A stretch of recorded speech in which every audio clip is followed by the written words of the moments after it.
মেসেঞ্জারের খুবই গুরুত্বপূর্ণ একটি কাজ। এই কাজটি করে রাখলে আপনার মেসেঞ্জারে অপরিচিত অন্য কেউ আপনার মেসেঞ্জারে আর কখনোই এসএমএস করতে পারবে না। কিভাবে করবেন মোবাইল স্ক্রিনটা ফলো করুন, খুব সহজেই দেখতে পারবেন। মূল ভিডিওতে যাওয়ার আগে আপনাদের কাছে একটাই রিকোয়েস্ট থাকবে, এখনও পর্যন্ত যারা আমার এই আইডিটাকে ফলো দেননি প্লিজ একটি ফলো করে দেবেন এমন সব ইম্পর্টেন্ট ভিডিও পেতে। আর ভিডিওটি ভালো লাগলে আপনাদের টাইম লাইনে শেয়ার করে দিতে পারেন, যাতে করে আপনার বন্ধুবান্ধবদের কাজে আসতে পারে। Welcome back. তো শুরুতে আপনি আপনার মেসেঞ্জারে চলে আসবেন, দেন বাম সাইডের কোনায় 3 লাইন মেনুতে ট্যাপ করে দিবেন। তারপরে উপরের সাইডে দেখতে পারবেন সেটিং একটা অপশন রয়েছে, এখানে ট্যাপ করে দিবেন। দেন এখান থেকে স্ক্রল করে নিচে যাবেন, নিচে গেলেই দেখতে পারবেন প্রাইভেসি অ্যান্ড সেফটি একটা অপশন রয়েছে, এখানে ট্যাপ করে দিবেন।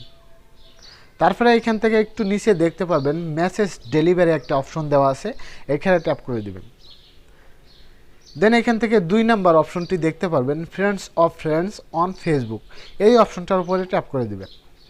দেন এখান থেকে জাস্ট আপনারা লাস্টের এই সেটিংসটা সিলেক্ট করে দিবেন।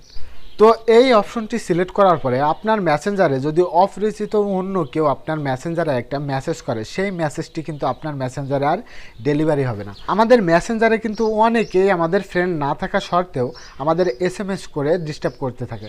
সো আপনারা এই অপশনটা যদি সিলেক্ট করে দেন, তাহলে কিন্তু আপনার অপরিচিত অন্য কেউ আপনাকে আর মেসেজ করে ডিস্টার্ব করতে পারবে না।